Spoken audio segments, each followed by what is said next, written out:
Hello to all the reloaders out there. I wanted to make a very quick video because I've encountered a problem when reloading 300 Blackout that, like so many of you, I go to the web to find the solution and hadn't found anything out there that I quite like, and so I decided to do a quick video in hopes that it'll help others who may be having the same problem. What is that problem? Well, when loading 300 Blackout using Dillon equipment, this is a 650 with the case feeder, a lot of people are having problems getting the cases to load properly and index properly into the machine. And the reason for that is the 300 Blackout shell is much smaller than a 223. It's much shorter and it has trouble indexing with the standard, small rifle shell plate. I've seen others online when I investigated that have taken things like one of the pistol plates and put a spacer or two in the gear and use that to index the shells correctly and load them correctly. To tell you the truth, that had some success but not as consistent as I'd like, and when you get down to 20 or 30 shells they just seem to ride around and then the other people are putting fins on the plate to toss the remaining bullets, and I just really didn't like that solution. Another solution was folks are taking this spacer, little metal spacer plate at the top of the opening, and they're moving it over. Sorry about that. Moving it over about a half an inch, and having some success with the standard small rifle shell plate. I tried that, had success as well. But what I quickly realized is I didn't like taking a screwdriver and prying this thing out and then moving it back. The clip's in here pretty tight, and I didn't want to start messing up the plastic. So I came up with an alternative solution. Again, just wanted to quickly show you what the result is. Basically, what I'm doing is making a boot that goes over the top of this. That's basically a spacer, and I'm going to change the angle here a little bit and show you how to make that. Had some good results for me. Maybe it'll help you. Okay, so here's what I've come up with. Basically trying to make one of these. A very low-tech solution for the problem. 22 gauge piece of tin I bought at Home Depot. Cut about 3/4 in width. Just cut a strip along the edge here. What you want to do is, once you have your strip, measure out roughly 1.5 inches. I'll show you how easy this is. So basically got 1.5 inches. See, I got a mark on it. Take my turning tongs. Again, if it's not clear, you certainly need to have some basic tools to turn tin. Turning tong and a pair of snips is basically it. Gonna bend this guy around my tongs, bend it double. Just kind of push it down.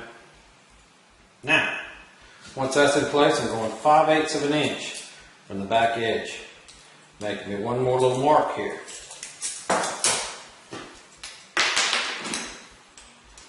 5/8 of an inch. Mark here. Okay.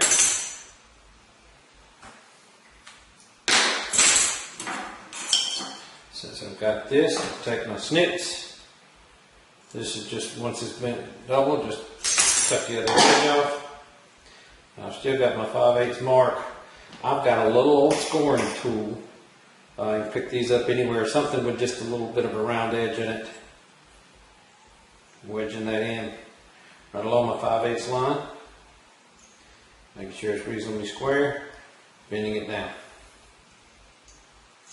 Okay.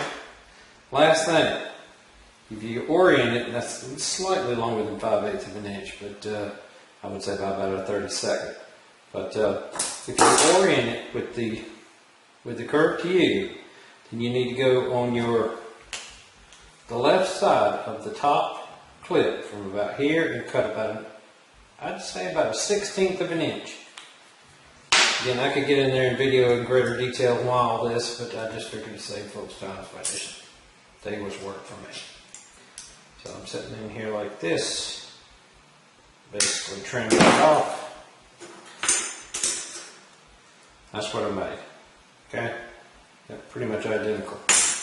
Again, low-tech solution to a problem. Those of you who don't, reach out to me.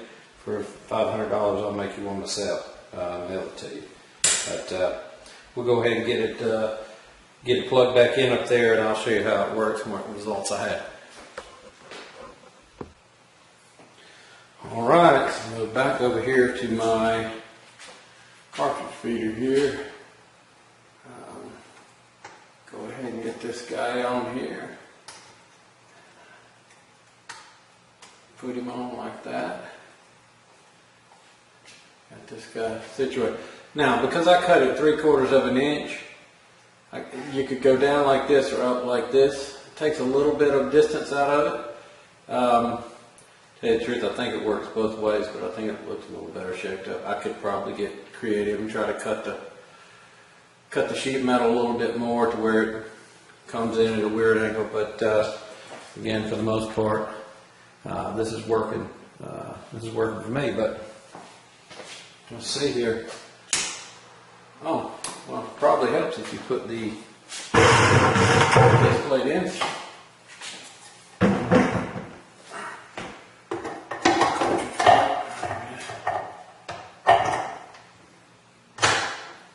Yep, so that looks good.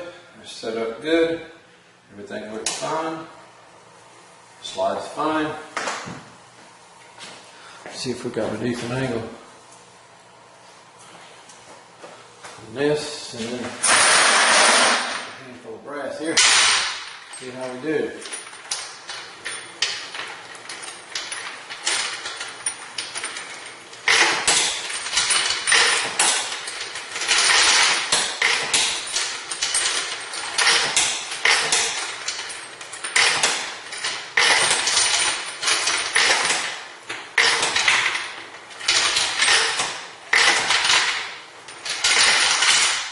Well, there you go.